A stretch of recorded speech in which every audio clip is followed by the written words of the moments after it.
Bismillah. Assalamualaikum warahmatullahi wabarakatuh.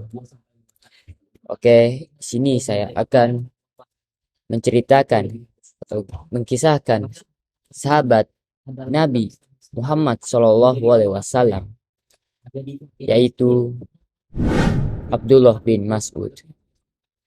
Dan nasab dan kunyahnya Abdullah bin Mas'ud, nama lengkapnya adalah Abu Abdurrahman Abdullah bin Mas'ud bin Ghafil al-Makki al-Muhajir al-Hudzaili.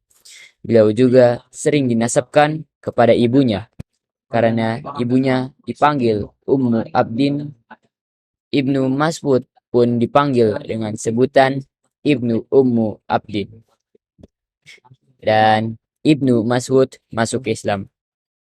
Ibnu Mas'ud datang dari Hudzail ke Mekah setelah wafatnya sang ayah yang meninggal saat perjalanan mencari nafkah di Mekah. Ibnu Mas'ud kecil bekerja mengembalakan kambing milik seorang tokoh Quraisy yang bernama Uqbah bin Abi Mu'id. Suatu hari ketika tengah bekerja, datanglah dua orang laki-laki kepada Ibnu Mas'ud yang ternyata itu adalah Nabi Shallallahu Alaihi Wasallam dan Abu Bakar. Ibnu Sa'ad menukil kisah pertemuan mereka di dalam kitab Tabaqat miliknya dari Ibnu Mas'ud. Ia berkata, dulu ketika aku masih anak muda saat bekerja mengembalakan kambing milik Uqbah bin Abi Mu'id, tiba-tiba Nabi dan Abu Bakar datang. Mereka berlari-lari dari kejaran orang-orang musyrik. Maka salah satu dari mereka berkata, "Wahai anak kecil, apakah engkau memiliki susu yang dapat kami minum?" Ibnu Mas'ud menjawab, "Aku hanyalah orang yang terpercaya mengembalakan kambing ini, sehingga aku tidak bisa memenuhi permintaan kalian." Lantas Nabi bertanya, "Apakah engkau punya seekor anak kambing betina yang belum dikawini pejantan?" Maka aku menjawabnya, "Iya."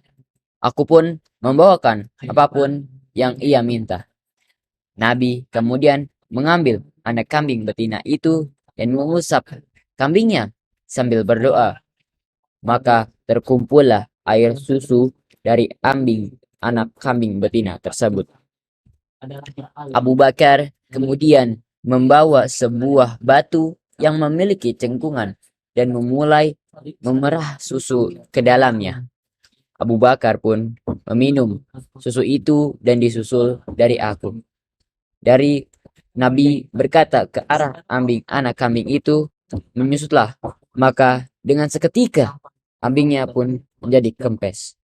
Setelah kejadian itu, di hari yang lain, aku mendatangi Nabi dan berkata, "Ajari aku perkataan yang engkau ucapkan waktu itu."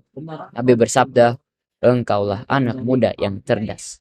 Aku pun menghafalkan 7 surat Al-Quran langsung dari beliau dan tidak ada yang mengalahkanku. Sejak saat itu, Ibnu Mas'ud pun menyandang gelar sebagai seorang muslim. Beliau terhitung sebagai sahabat ke-6 yang masuk ke dalam agama Islam. Dan sifat fisik Ibnu Mas'ud.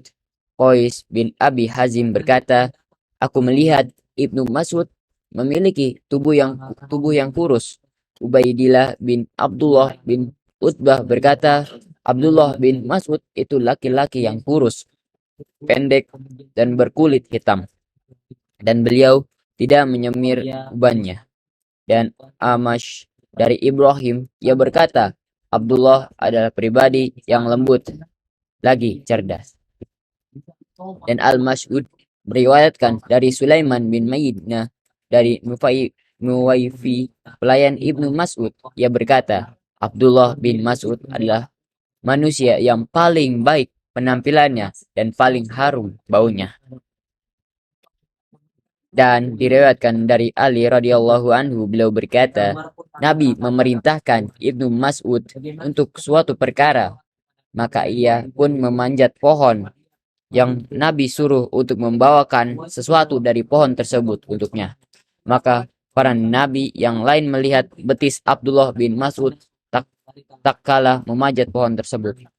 Mereka pun tertawa melihat betisnya yang kecil. Rasulullah menganggapi, apa yang kalian tertawakan? Sungguh, kaki Abdullah lebih berat dibandingkan gunung Uhud di timbangan hari kiamat kelak.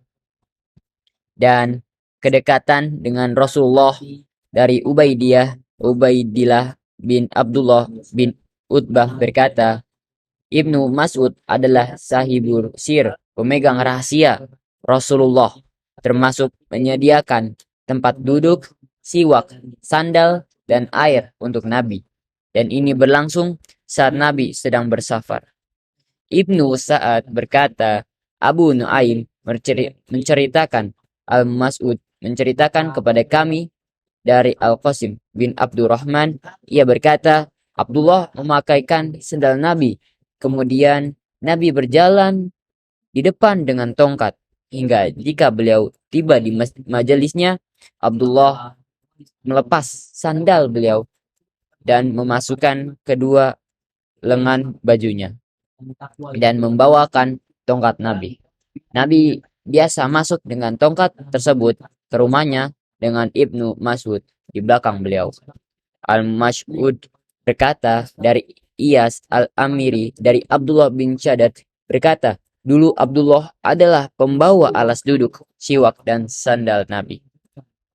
Dan Al-Bukhari dan Muslim menukilkan sebuah hadis dari sahabat Abu Musa Asy'ari radhiyallahu anhu, beliau menceritakan, aku dan saudaraku tiba di Madinah dari Yaman dan tinggal hingga beberapa saat.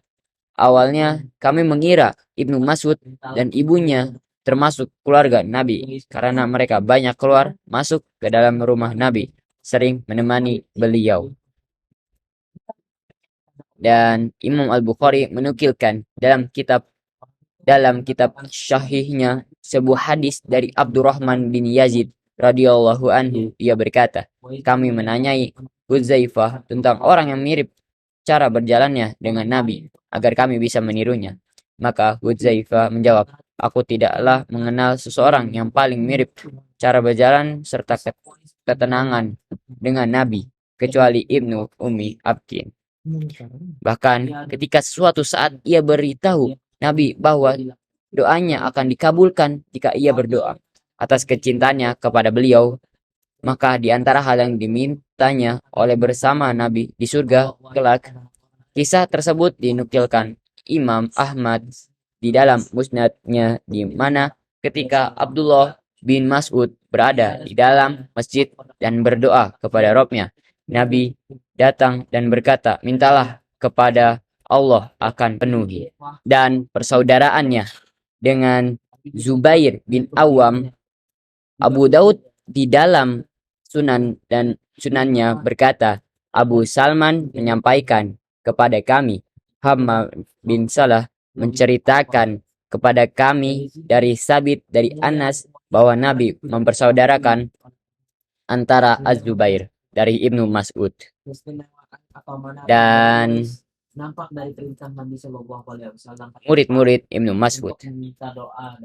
Ibnu Mas'ud memiliki murid. Ketika dikirim oleh Umar ke Kufah, Ibnu Mas'ud dan murid-muridnya mendirikan madrasah Irak. Maka penduduk Kufah dapat mengambil ilmu dari beliau lebih banyak dibandingkan yang lain. Di antara karakteristik madrasah ini adalah banyaknya cara beristidlal di dalamnya, dengan dasar bahwa penduduk Irak dikenal sebagai ahlu ra'yu, dan Ibnu Mas'ud lah yang meletakkan batu pondasi bagi metode ini. Di antara murid-murid Ibnu Mas'ud adalah 1.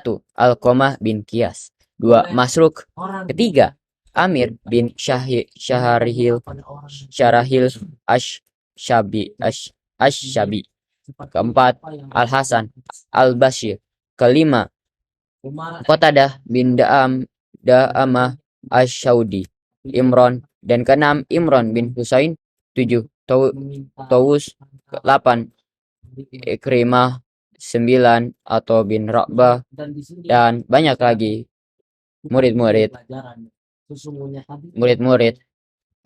Abdullah bin Mas'ud. Dan ini kisah yang terakhir, yaitu akhir hidup dan wafatnya Ibnu Mas'ud. Ibnu Mas'ud termasuk di antara sahabat yang masih hidup ketika terjadi penaklukan kota Syam, Surayyah. Setelah itu, Umar mengirim beliau ke Kufah untuk mengajari penduduknya perkara agama sekaligus mengangkat Ammar bin Yasir sebagai gubernur kota Kufah. Tentang mereka, Umar berkata, mereka berdua termasuk sahabat Muhammad yang mulia, maka teladanilah mereka. Di zaman Khalifah Utsman ibnu